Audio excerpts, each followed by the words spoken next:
You're listening to Books and Ideas Audio, a presentation of the Vancouver Writers Fest. The Vancouver Writers Fest connects people to exceptional books, ideas, and dialogue through year-round programming that ignites a passion for words and the world around us. We carry out our work on the unceded territories of the Musqueam, Squamish, and Tsleil-Waututh peoples. This month on the podcast, and in celebration of National Indigenous Peoples Day, we're delighted to share this conversation from our 2025 festival with some of the authors featured in A Steady Brightness of Being, Truths, Wisdom, and Love from Celebrated Indigenous Voices. Stephanie Sinclair, the co-editor of the anthology and publisher of McClelland Stewart, hosted this panel about what it means to be Indigenous in Canada today, with esteemed authors and contributors to the book, David A. Robertson, Kyle Edwards, and Niigaan Sinclair. This event was recorded live on October 24th, 2025, and presented in partnership with Vancouver Indigenous Fashion Week, Talking Stick Festival, and Full Circle First Nations Performance. If you'd like to hear more events like this one, check out our upcoming programming at writersfest.bc.ca. We would like to thank our public sector funders without whom we couldn't do our work: the Government of Canada, the Canada Council for the Arts, the Government of BC, the BC Arts Council, the City of Vancouver, and CMHC Granville Island. I'm Stephanie Sinclair, the proud publisher of McClelland Stewart, and very, very grateful editor of this very beautiful book called A Steady Brightness of Being. And now please allow me to introduce our very esteemed contributors. David A. Robertson, my very good friend, is the best-selling author of the ongoing Mississauga saga, the newly published picture book, Little Shoes, and adult titles, All the Little Monsters and 52 Ways to Reconcile. I will note that Dave published all 4 books this year, so that in itself deserves a round of applause. He's absolutely... He's also the 2-time winner of the Governor-General's Literary Award. Dave is a member of the Norway House Cree Nation and lives in Winnipeg. Kyle Edwards is an Anishinaabe journalist and writer from Lake Manitoba First Nation and a member of the Ebb and Flow First Nation. He's won 2 National Magazine Awards in Canada and was named Emerging Indigenous Journalist by the Canadian Association of Journalists. His work has appeared in CBC, Toronto Star, and Global News, among others. His debut novel, Small Ceremonies, was published by McClelland Stewart this year and is nominated for the Governor-General's Award as well. He also just got a job at The New Yorker. Niigaan Sinclair is Anishinaabe from Peguis First Nation and a professor at the University of Manitoba, where he holds the Faculty of Arts professorship in Indigenous Knowledge and Aesthetics in the Department of Indigenous Studies. Niigaan is a multiple nominee of Canadian Columnist of the Year, winning in 2018, and is a featured commentator on CBC's Power and Politics and APTN's Truth and Politics panel. Niigaan was recently named to the Power List by Maclean's magazine as one of the most influential individuals in Canada, and is a former secondary school teacher who won the 2019 Peace Educator of the Year from the Peace and Justice Studies Association based at Georgetown University in Washington. I will note I had to trim Niigaan's bio, otherwise we wouldn't get to have a conversation. Niigaan also won the Governor-General's Award last year for his book Winnipeg, also published by McClelland Stewart in 2023. So thank you so much for being here. I feel like, I was just saying backstage, it's such a gift just to be in a room with other Native people. I grew up in Toronto, and so despite being family, we've had very different experiences, completely different experiences in terms of how we've come to be and how we've navigated our careers. So for me, this is measurable of some of the evolution of progress that we have begun to see here in Canada, though certainly it does not begin to minimize how much work we still have to do. That being said, this book is really a testament to how much broader the narratives have become around what it means to be Indigenous in Canada today. My sister, Sarah Sinclair, did this book with me, and sadly she is stuck in Florence after her husband took a job with UNICEF and then promptly got fired after the Trump cuts. Otherwise, she would be here on stage with us. Yeah, and I think that there's so often we enter these rooms and we try to have these conversations that either shy away from the realities of the world or are entirely defined by the realities of the world. And one of the beautiful things I have found to be about anthologies is we can navigate both of those spaces together. That those things can actually coexist, and I think it's really important to acknowledge that. The origins really came out of It came out of actually a picture book that I was commissioned to do called You're Made for This World, which was, it was such a gift. And it was in 2020. And Sarah and I were talking about, like, how can we invite different writers and thinkers and activists to write a letter to themselves, to their children, to an ancestor, to the land, to a frog, to whatever felt appropriate. And so we wrote this very vague letter and invited over 20 writers and people to think about, if you were going to participate in this initiative called the Letters Project, what would you want to say? And we were deliberately very, very broad because we wanted these different brilliant Indigenous brains to think creatively around, like, what does it mean to be a good ancestor? What does it mean to participate in this community? And also, yes, we don't want to shy away from the hard truths of what it means. And we also don't want to be defined by all of the trauma and resistance and resilience that we have had to endure. So I'm incredibly proud that we are all here, and I'm going to stop talking now, and I'm going to start asking some questions. So Niigaan, why don't we start with you? I've asked everyone to read just like a paragraph of their letter and to speak a little bit about who they chose to write to and why. Okay, to start. Okay, there you go. So hi, everybody. Just wanted to talk about things that are navigating. There's 10 cousins or 12 cousins. I think it's 12 cousins. And 11 of them are female, and then there's me. And so, so this is just a way that I navigate my life. When my cousins tell me we need this, I just go, okay. And that's why I'm here in the book. So it's a real honor to be part of this book. The piece that it's in here, I didn't plan on writing it, although Steph certainly with her numerous emails reminded me I had a deadline ahead of me. And in the midst of this, my father passed. And so this piece is my eulogy to my dad, mixed in with another column that I wrote when my dad died, talking about his final night. And then what we did afterwards for Anishinaabe, we prepare a fire. So there's two pieces in here that are kind of made into one piece. But I'll read a little bit. I was going to read Dad's voice tonight. What do you think about that? Do you like that? Is that a good idea? Yeah. Mm-hmm. So the way that you can actually see this on YouTube, because I did it as his eulogy. I did not plan on doing that as the eulogy, but I came to this. I was supposed to be the MC for Dad's funeral, and for anybody that don't know, my dad's Murray Sinclair. I don't even know where the heck the piece is now. So you find it, yeah.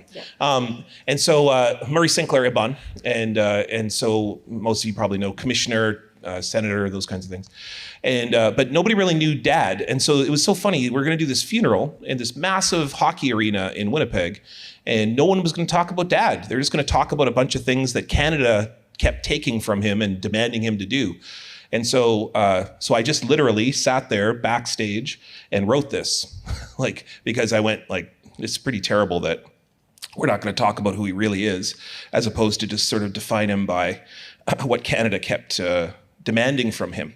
But the piece that I actually did have, which was the quote from Dad, Dad gave a speech one time where he was basically saying to Canada, let's get going, let's move. So he says, ultimately, no matter how we envision it, change rests with you, those of you who are here and ready to put in the hard work to do it.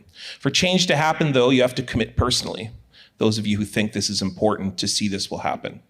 You have to go back to where you came from, your governments, your workplaces, your homes, and you have to go back Monday morning and send a memo or have a meeting or just sit and visit and make a commitment professionally and personally. Imagine what a world looks like where all of us have medicines, food, and a safe place to live. Not just a few, but all of us, truly. Sometimes you will have to speak about this many times to many people because there are many who may doubt this is possible. But keep trying. Dream. Dream always because you have been given the gift to do that. We have a lot of ground to cover and we have a short time to do it. I want to be able to leave this life, this earth, thinking I have moved the conversation along a little bit. I hope you will commit your life to doing the same thing. That when you are done, whatever it is that you do, you will feel that you have moved the conversation along too, a little bit. I hope these words I have shared with you have given you a little appreciation for how I feel about these things. And one thing about Dad is you have to imagine how Dad, this is for me grade 9 when I'm being grounded, but for you, for Canada, he's telling you to do something here. So he pulls out the crooked finger. This is the crooked finger that he has here. So he says, I do not pretend to have the answers. And you are now grounded for 2 weeks. No, I'm just joking. That's what he used to say to me. I do not pretend to have the answers. I sometimes feel I only have questions. But I do want you to know that I have strong feelings about this. A strong feeling about the importance of these issues in this day and age, and also a strong feeling about the important role each and every one of us is going to play, and the resolution of those changes, because you all matter. All of us matter. Our elders matter. Our children matter. You matter. Making this world better will take all of us. Never forget that. Never forget that. Change will happen if the citizens of this country believe and make it happen. So believe, then get up, do something about it. Don't just sit there, get up, get up.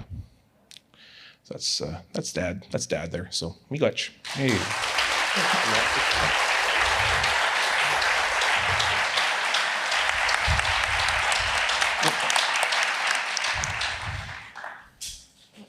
We have to acknowledge, that's not easy. It's not easy to read your dad's words. Do you think people are getting up? Oh, sorry. I know, yeah, I'm gonna... Oh, you're gonna talk to me now, okay. Just for a second. Do you see how the family works? Do you see how that works? We're gonna text about this exchange in about an hour. Do you think that people are getting up? I know that we had these waves, and certainly we had a wave in 2015, and we had another wave in 2020, but do you feel like consistently people, not the people on this stage, but the people are getting up to do the work that is necessary? So there's lots of reasons to feel pessimistic. You'll never not have a reason to be pessimistic, because we are talking about 150 years. And 150 years entrenched attitudes, beliefs, misinformation is probably one of our biggest struggles is against misinformation right now, because people want to believe that legitimate credentialed researchers at institutions, newspapers, people who we have editors, all of us have to go through multiple layers of talking about facts, is on somehow parallel with unemployed people in basements making websites. And that's where we are in terms of talking about reconciliation. Like that's, so there's lots of reasons to be pessimistic, because there's lots of people in lots of basements who are unemployed. And so they want to just spread misinformation to make money and those kinds of things. But I will tell you this, Ledger published a poll this year that said that 35% of Canadians have an orange shirt, are going to go to an event, and for one day are going to think about this issue. Now that's not groundbreaking, that's not going to change the world. That's 14 million Canadians who have never done that before, for the most part. We've been in this thing for 5 years. 5 years of the National Day of Truth and Reconciliation. For one day, we spend the time thinking, talking, working, moving together, doing an event together. The question is can we do it every day?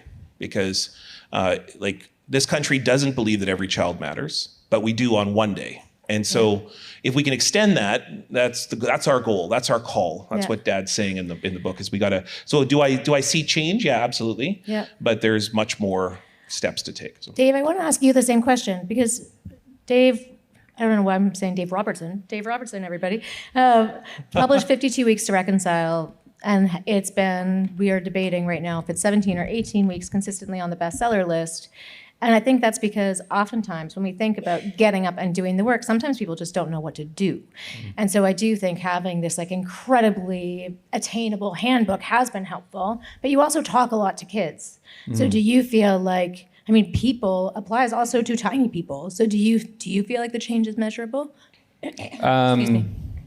The change is measurable in the actions of the kids, for me. I have a great privilege of going across Canada and speaking to kids at all grade levels. And I see what they're learning, and it's really encouraging to see that. And it's really, it was kickstarted by Murray Sinclair Ebon's work and the work of the Truth and Reconciliation Commission of Canada. They're coming up on the 10th anniversary of that. And that was a starting point. And we've taken that and done some good things. I see it in the work that we've done with kids. Every single kid that I've ever spoken to in the last several years has all, like from kindergarten to grade 12, they've all learned about the residential school system. But in terms of what we need to do, we're not doing enough to teach the breadth of our colonial history. Yeah. So we need to start teaching kids about, the healthcare system and the foster care system and justice, and kids can learn those things. It's how you do it. It's not if you should do it. And so I have a lot of hope in the kids, and I feel like if we focus on, this is what my piece is kind of about, but if we focus on youth, those are the leaders. Yeah. The best thing we can do is prepare the leaders. And the more knowledge we give children, the better off we'll all be in the long term. If we're in the broad conversation of reconciliation. But yeah, I think like that's one of the most important actions we can take. But if you don't know what you should do, first of all, I think is accepting that you have to do something is important. Figuring out what you can do is an intimate decision.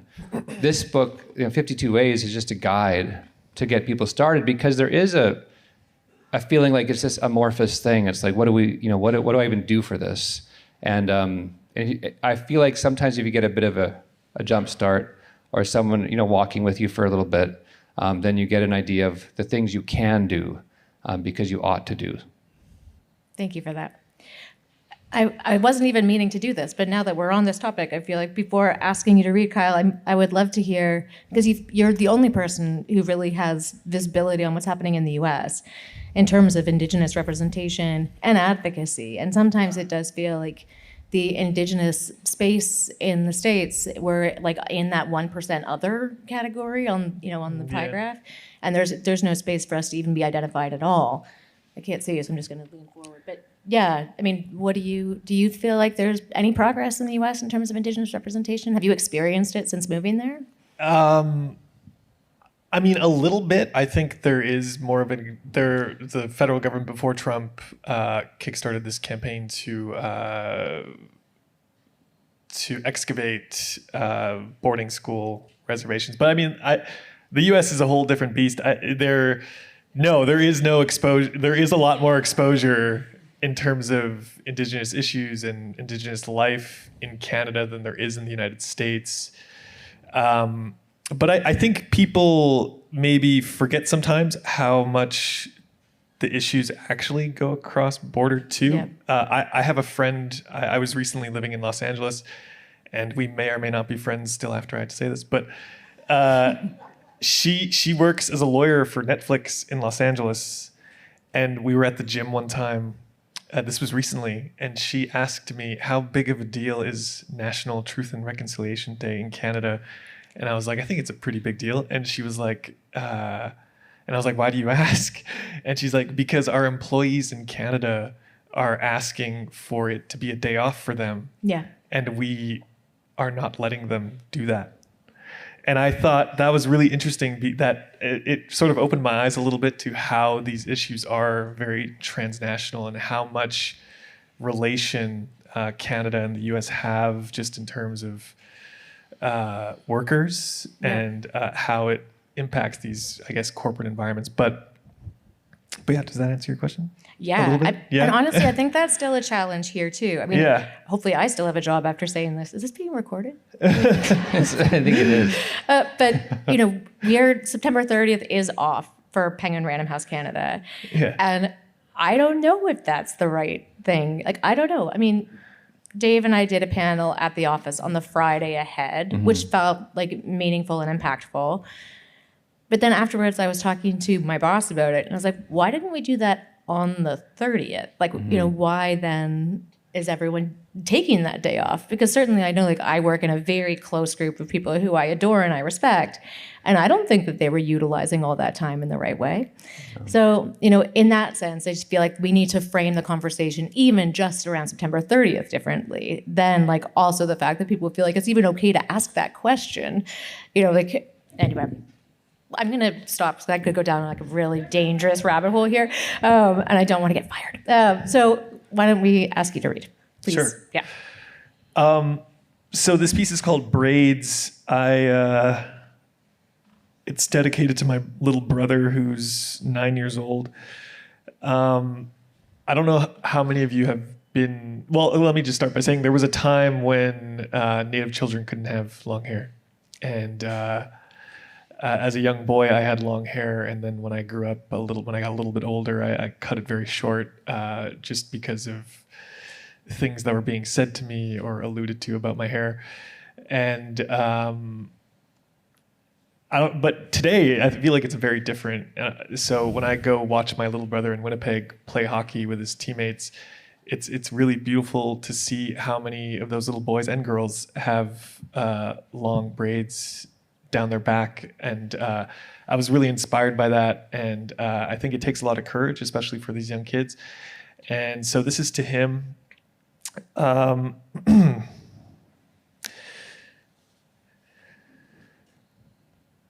Brother, having long hair, braiding it, feeling proud of it, has helped me feel closer to home, closer to you. And because we've never lived in the same place, I think often about the things we have or don't have in common, and how different we'll be when you're older, old enough to understand this fully. I left home as a young man to pursue a dream, and it's sometimes lonely. I miss everyone back home constantly, but perhaps if you ever do the same, your braid will be a reminder that you walk not alone, but with me, your family, and your ancestors. It's a gift we share. You should know how proud I am of you and your hair, how beautiful it looks, how beautiful you are. But you should also know that there will come a time when someone or something tries to shame you for who you are, but they will be wrong. They'll always be wrong. I was in Winnipeg recently, watching Mom braid your hair for a special evening. You sat there quietly, didn't say a word, didn't complain as she brushed the knots out. You looked as if you were just thinking, wondering about the world. She did mine next. It was raining outside. You could barely see the street, and we watched it come down in sheets, and then we walked into the storm together.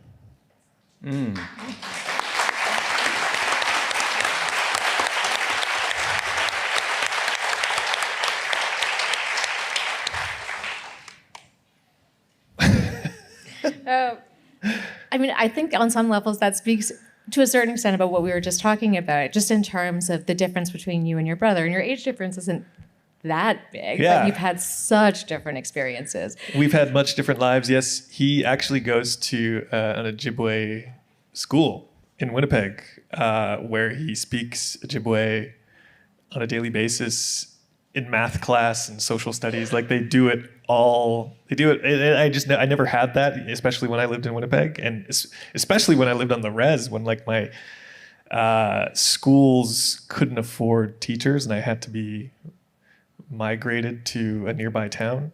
Yep.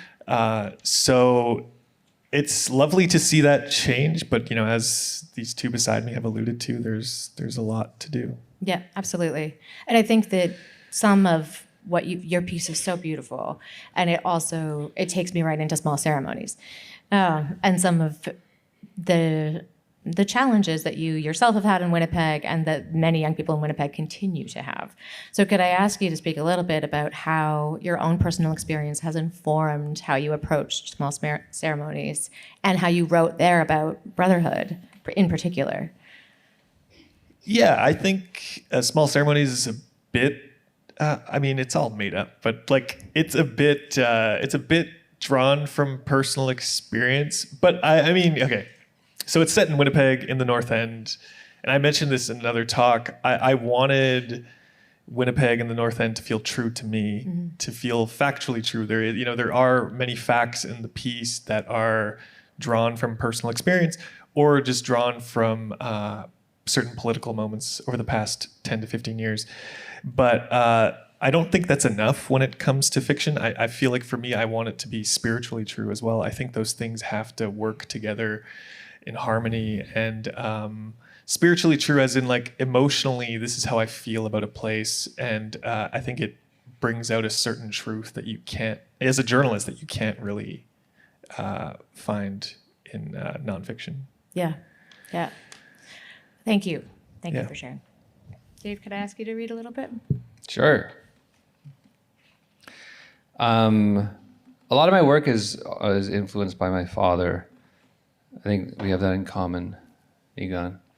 I was just thinking of the last time, I think one of the last times my dad saw your dad, and it was at McNally Robertson Booksellers in Winnipeg. And he was walking through the bookstore with my mom, and he came across your dad. Your dad was sitting in one of the chairs in the bookstore. He was sleeping. He fell asleep in the chair. My dad kicked him. And he said, and Murray, he kind of just like started awake. And he's like, oh, hey, Don. And my dad goes, Murray. He said, oh, how the mighty have fallen.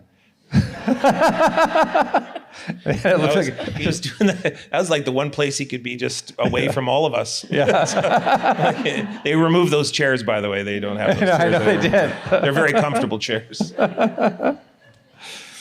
Yeah. Anyway, my dad and Niigaan's dad we're good friends. But okay, so I'm going to read just a little bit from the end, and then I'm going to read one paragraph from my dad after that. But yeah. We are all capable of doing something to contribute as we journey towards reconciliation. There is no excuse for not knowing the history. The books are out there in classrooms, libraries, and bookstores, not just about Indian residential schools, but also about this country's colonial history and the systems and policies designed to push Indigenous people to the margins of society. I've always thought it was funny, not funny, how the governments of this country have done whatever they can to beat us away with a stick while asking us at the same time to assimilate. If you look at the past system, it was a racial segregation, starting in 1886, and as a way to prevent another Northwest resistance. Indigenous people required a signed pass to leave the reserve. They were told they were told where they could go and when they were to return. There is no excuse for not knowing what is happening today and how it relates to our history. The genocide of Indigenous women, girls, and Two-Spirit people, the overrepresentation of Indigenous people in the criminal justice system, how Gerald Stanley, a middle-aged white man, could be acquitted by an all-white jury for shooting Colton Bushy, a young Indigenous man, in the head, how Joyce Echequan could die in a hospital bed in Quebec while 2 employees, including a nurse, made fun of her. She's only good for sex. She was stupid as hell.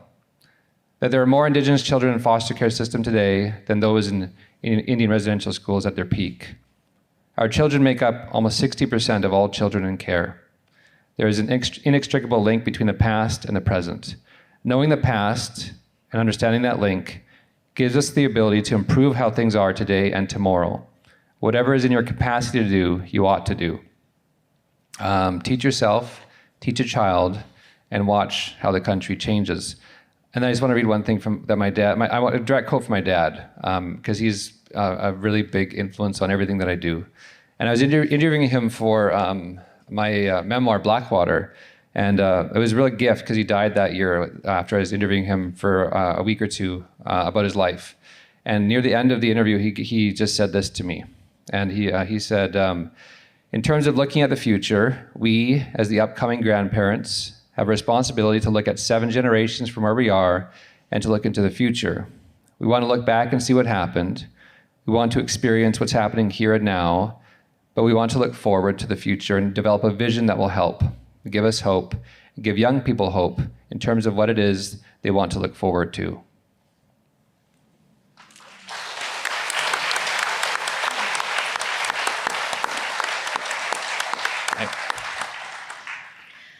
So let's talk about what it means to be like the Indigenous rock star for children for a second. Because, I mean, truly, Dave hops across the country and does youth events everywhere. And I know some of those conversations are incredibly heartbreaking and hard, and some of them are encouraging and energizing and hopeful. So how does it feel to navigate both of those spaces with the history that you have, having the relationship and the responsibility that you do because of the relationship you had with your dad, and knowing now that you are also trying to carry that responsibility for your own children, and as well as it seems for so many children across the country? I mean, it's hard just in terms of, like I'm away probably 60% of the year, and it's tiring traveling, but most of the time it's a great medicine, speaking to kids. It's a great privilege to be able to speak to kids. And I feel that in doing that, in seeing what kids are learning, I feel energized by that. And I think you do have two choices when it comes to this whole work, and that is you can choose to be pessimistic about the direction that we're headed into, or you can choose to be hopeful. And that's all a matter of perspective, And kids are much more knowledgeable today than they were 15 years ago, 20 years ago.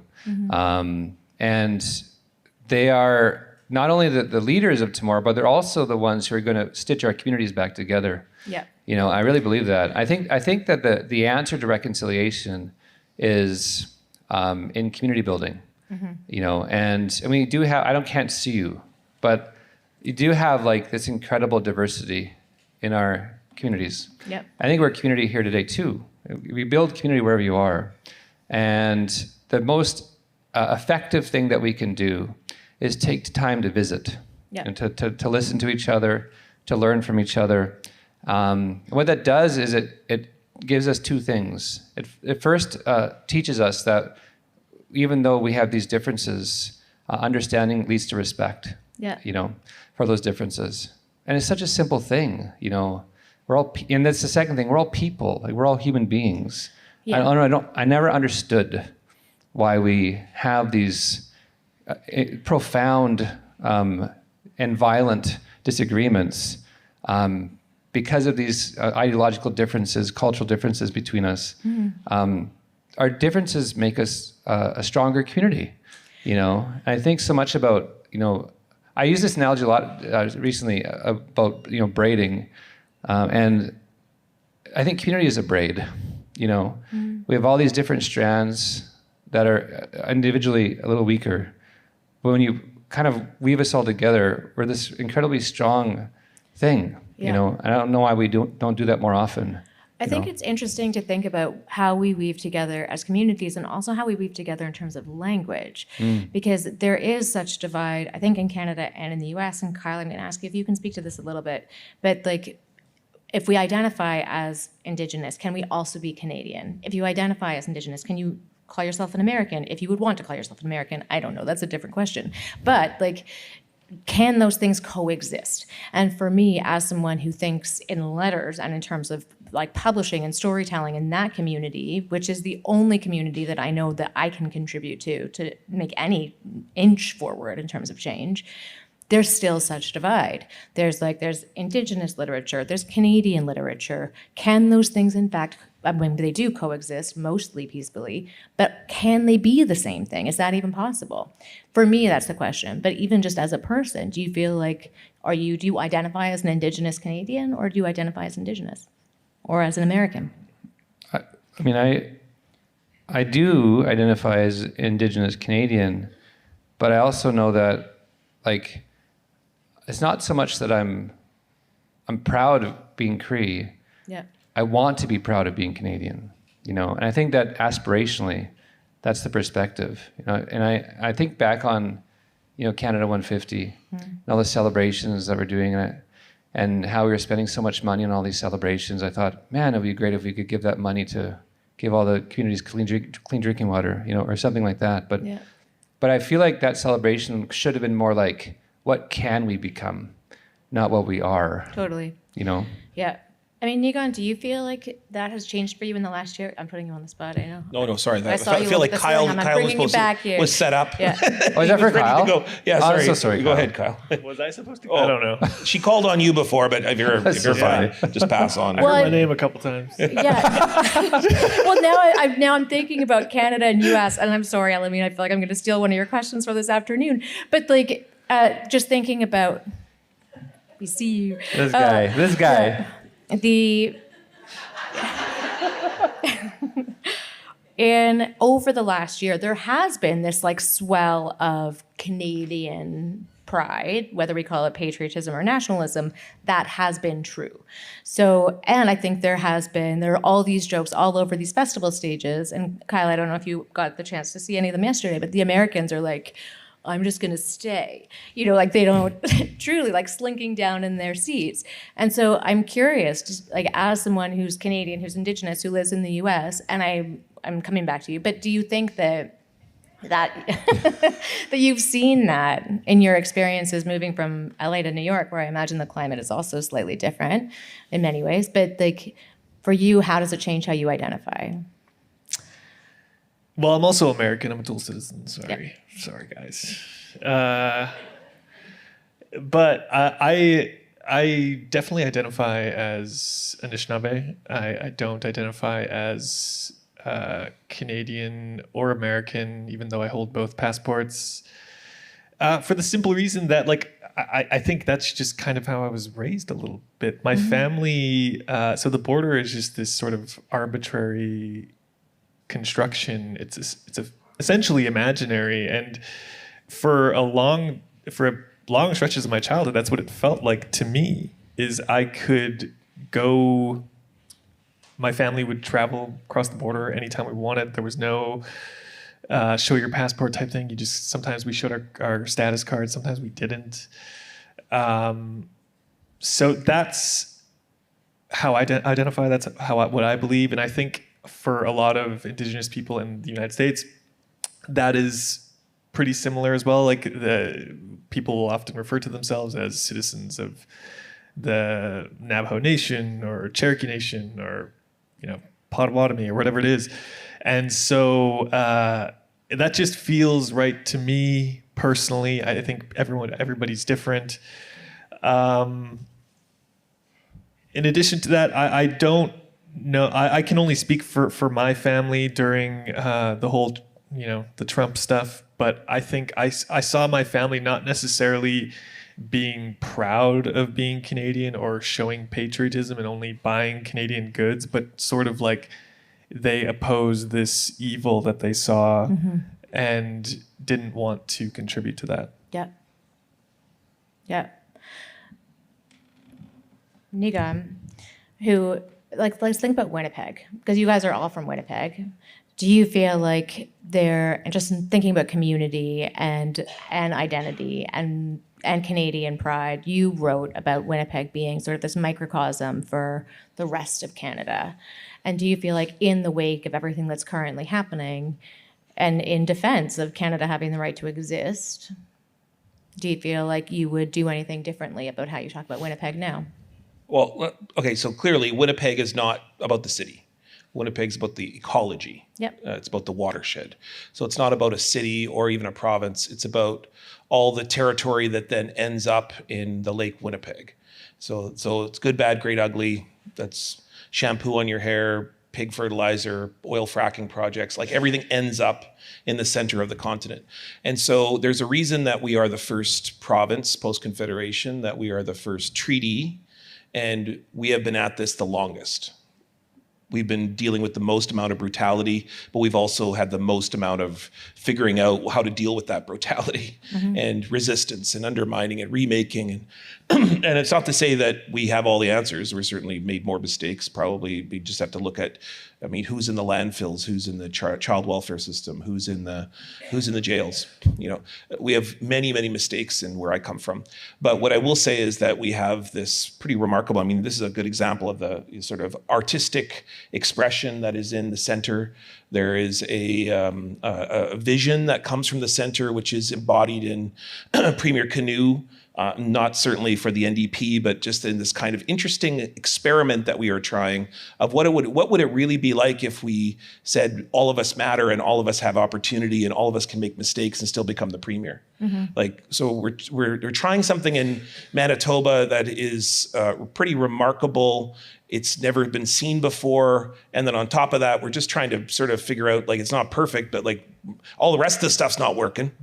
And so let's try this. And so there's a couple things I'll just say about what we've been talking about. Like, there was never supposed to be Indigenous settler. like that's a made up arbitrary names. They're both arbitrary made up names, speaking of imaginary, but they come with immense power. Like, it's all fine to say the border doesn't matter, but then there's guys with guns there, right? So like the power comes in, and the important fact is that we use these terms Indigenous settler because they have power. They have elements of power, and in many places, lack thereof.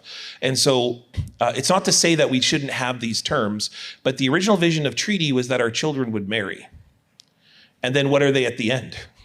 Like, when those children become children, they were then in a position of they had to make up another category or make up a culture tradition in which they were both ostracized by both forcibly by law, sometimes by our own people. And so we're talking about the Red River Métis now as being these autonomous, brilliant, amazing, creative people who really were out and made it all themselves. And that's also a creation of a whole set of series of powers. And we have to really realize that at the end of the day, we weren't supposed to be all of these arbitrary categories. The vision of our ancestors was that we were supposed to be all visiting, having tea, taking care of each other.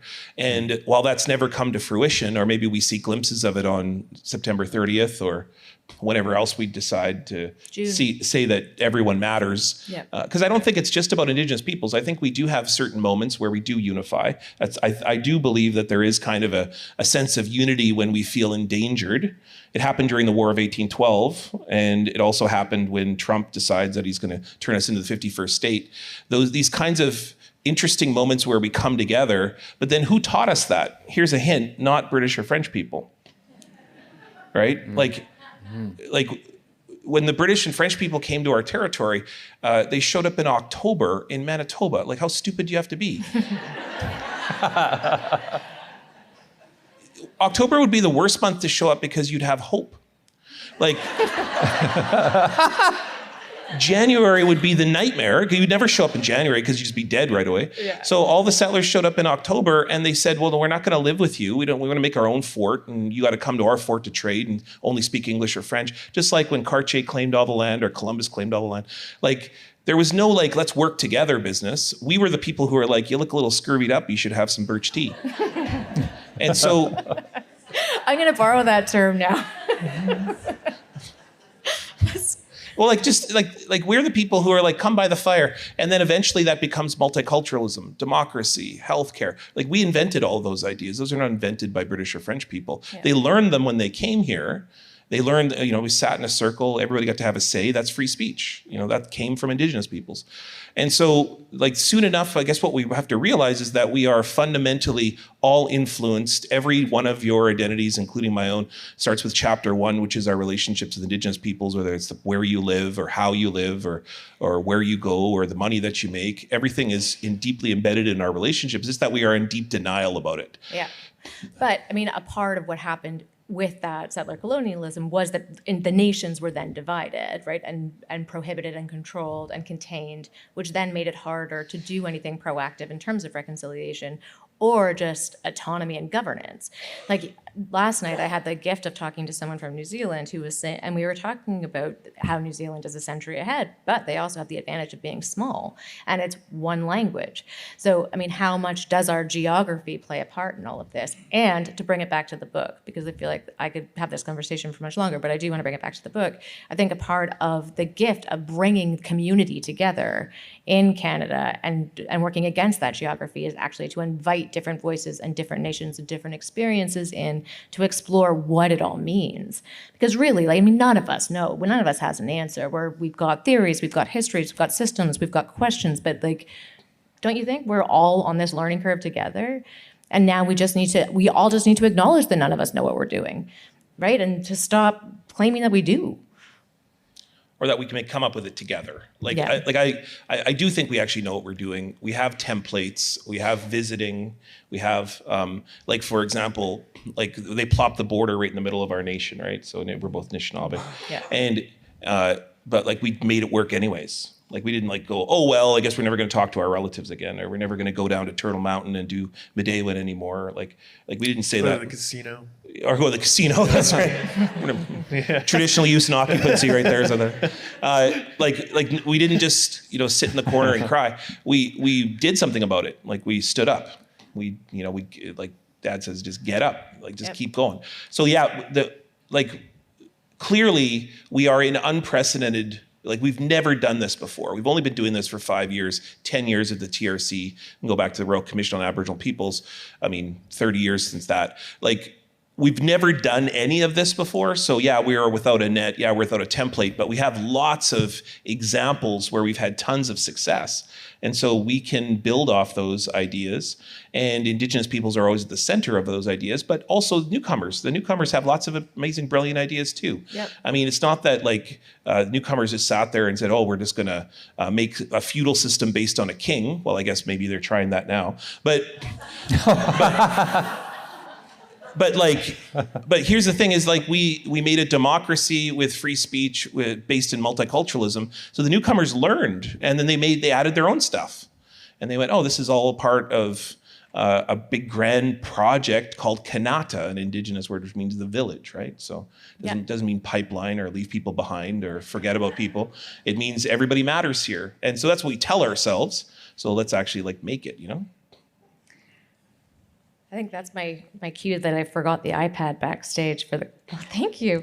So I think we've gone way over time, but thank you all of you so much. And I'm now going to turn to you guys for questions and answers. I will come grab it. Yeah.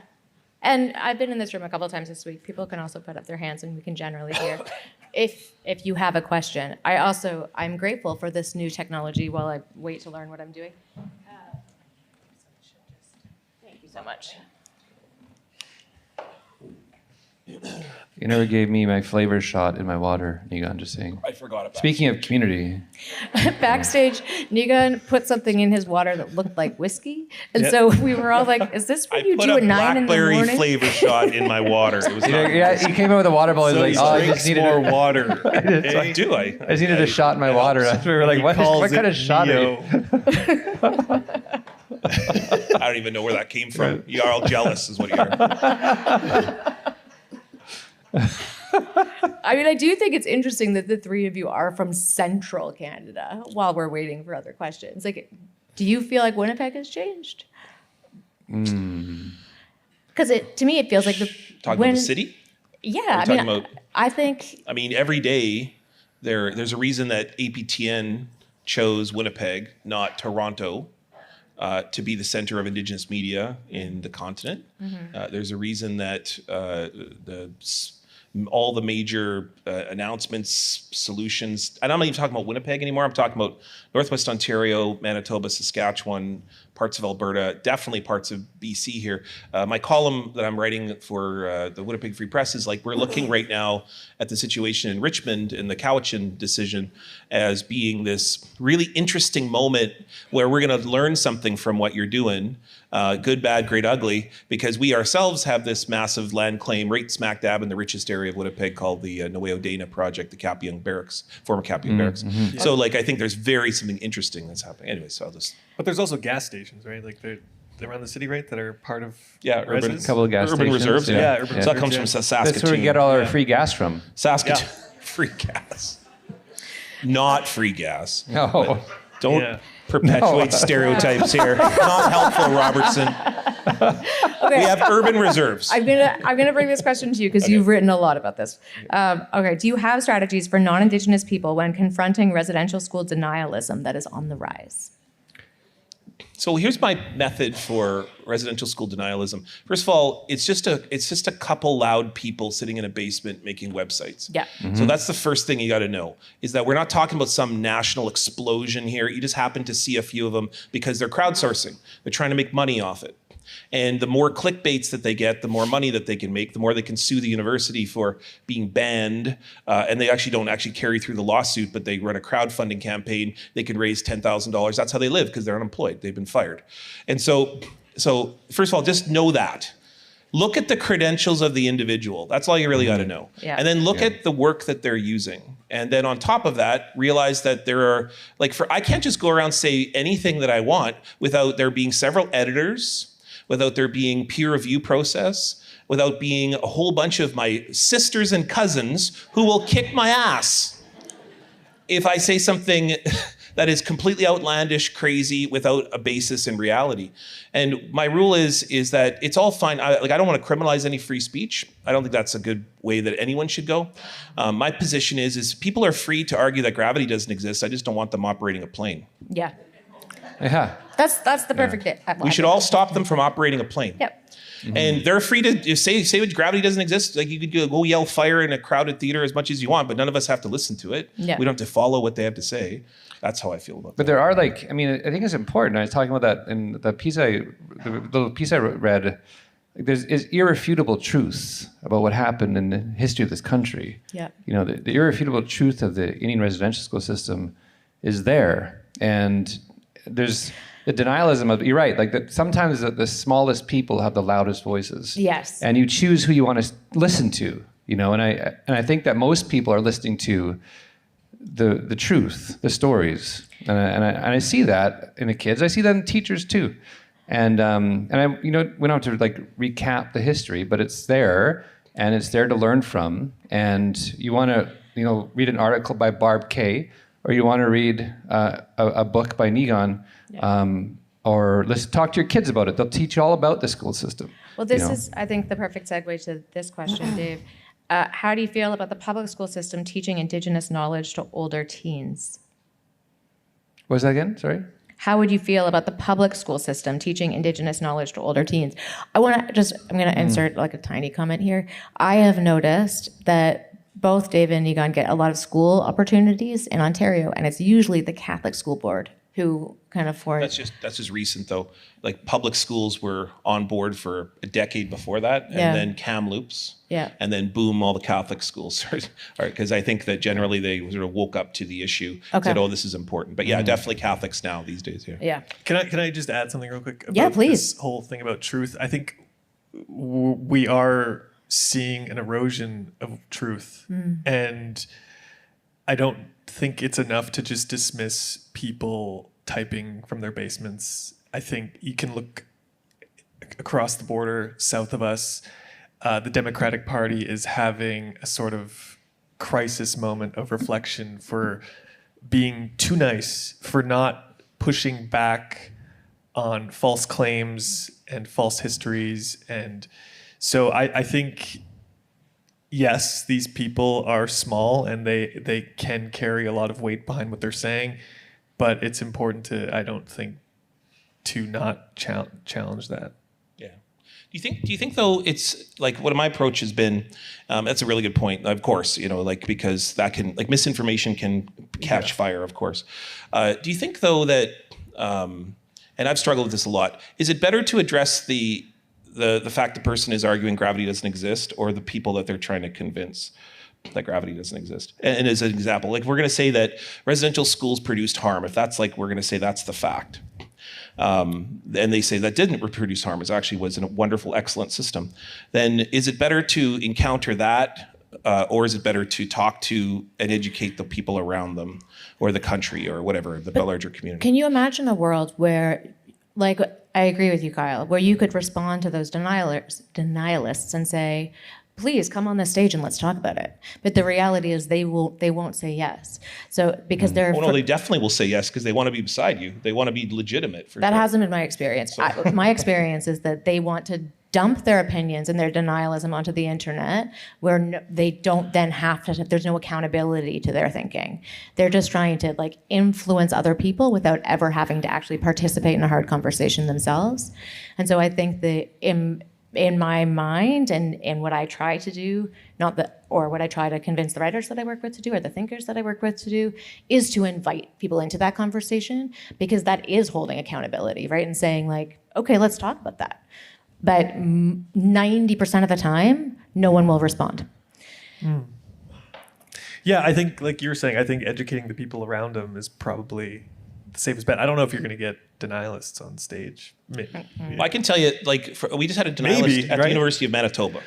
And this person desperately wanted to appear beside legitimate credentialed researchers to legitimate the misinformation. So the misinformation, if it can appear with people who are credentialed, who are legitimate, who have access and have worked their whole career to have good vetted information, it would be, oh my gosh, if the TRC invited somebody to deny the facts of residential schools, they would have loved that platform because it would have got a lot of YouTube hits. It would have got a lot of clicks. It could raise money from that.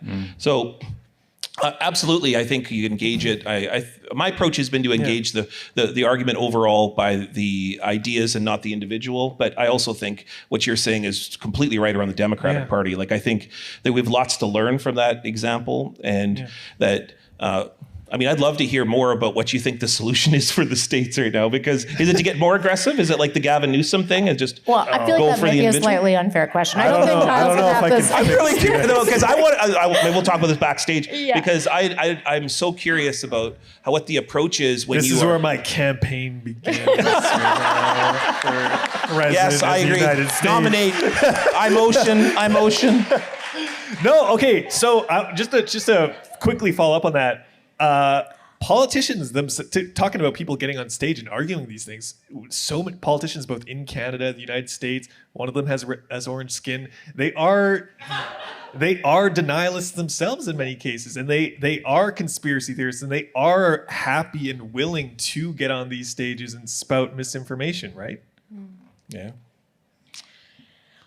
Okay, I'm going to bring it back to I love where we are now. I know. I just, for the record, I'm super intrigued. Come back at 1 o'clock for this conversation because it will continue. They came for the book, but I want to hear about this. So. This is also in the book. It's in this book, and it's also in Alba's Up, which Ellen will be talking about at 1 p.m. Join us. Okay, so.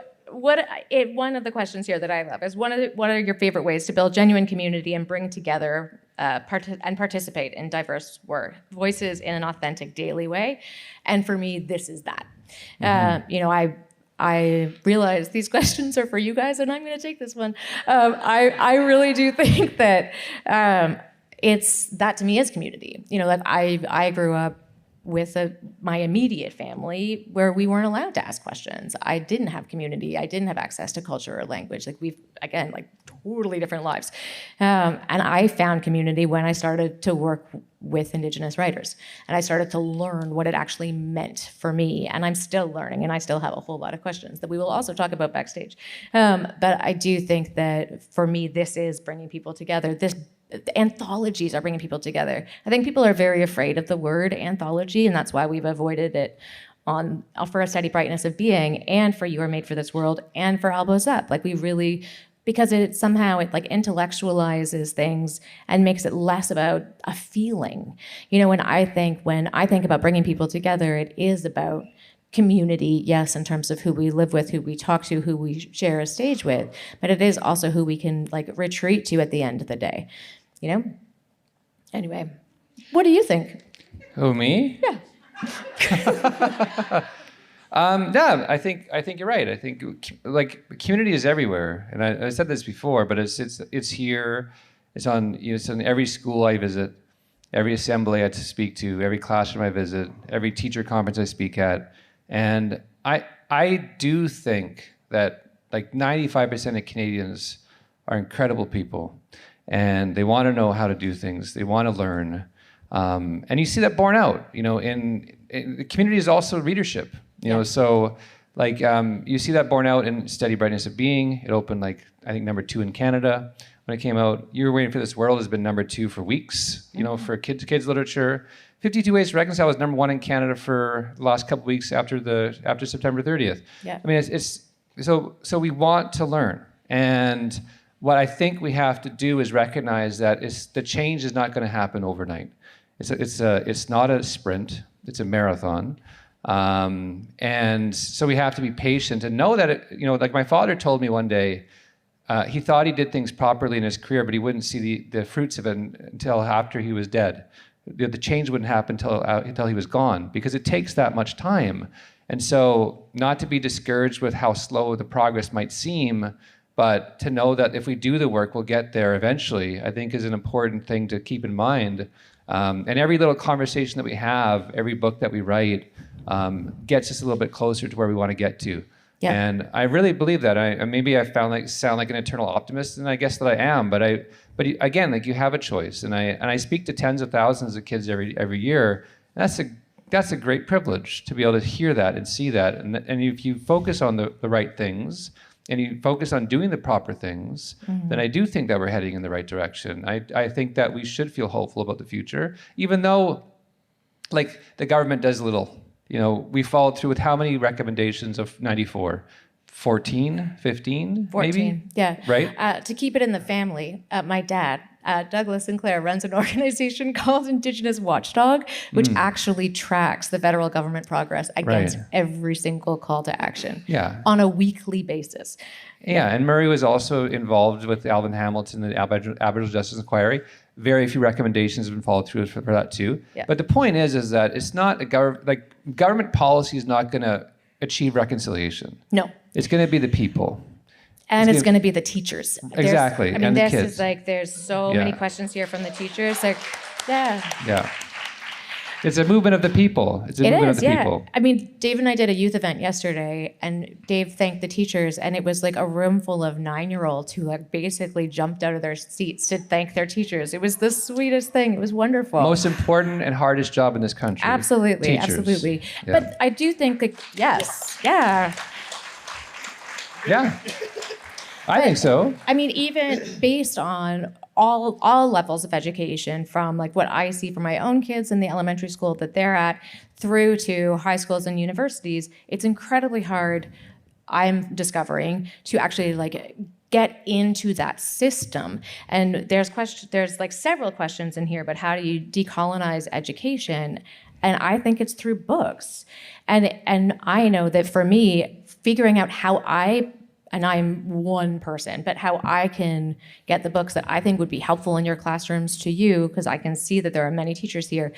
I would love to know how to do that. I'm asking tons of questions. I'm talking to different people, trying to figure out. I'm sending boxes of books to people, being like, please teach this, because I do think that so much of what we're publishing right now, and so many of Canadian storytellers and so many people who are willing to go and do these classroom visits for free, this is how you decolonize education.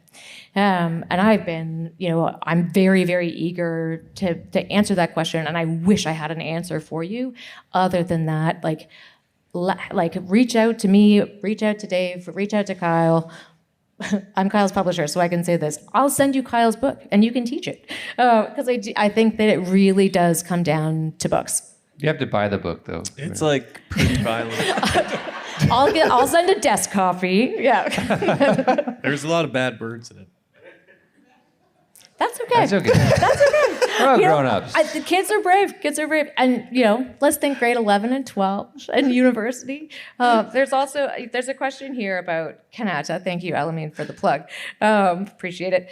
Kanata is a series that I started for McClelland Stewart that does, in fact, attempt, anyway, we're working on it, to marry Indigenous literature with Canadian literature, and to actually, in my mind, kind of blow up what people have identified as the Canadian canon, which is in itself problematic, and instead to redefine what makes a classic? Like, how do we consider our history? What are the questions involved in how we celebrate our literature?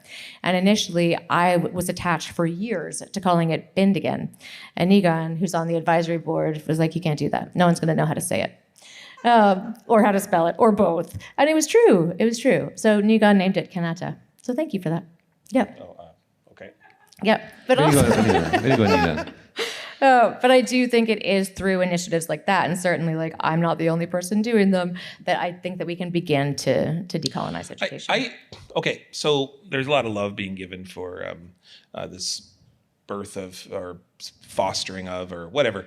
I remember a meeting in Penguin that I had about, this is before you got there, 15, 20 years ago. I'm going to say 2005 or maybe, actually no, it's about 2010. So it wasn't that long ago, where they said Indigenous literature, like, who the heck would buy any of that stuff? Like, literally, that was what the editor said to me. when I said, hey, we should have a series of Indigenous literature. So yeah, it's a marathon, not a sprint for sure. And of course, it's incremental steps. And not to bring it back to power, but there is a kind of interesting, ironic moment in which the big publishers now are paying attention because it's marketable, it's created. There's sales now. I think we always would have been in bestseller lists, but they just never got the opportunity. Maria Campbell, Beatrice Maussonnier, those kinds of writers never got the opportunity. It's just that it's now the center of the country has sort of caught up to this reality of what the country is turning into. And it's evidenced, I think, in the big publishers paying attention for the first time. But if you look at all the small publishers, they've been doing this stuff fiercely for years. So is M&S. I mean, M&S published Pauline Johnson in the 1920s.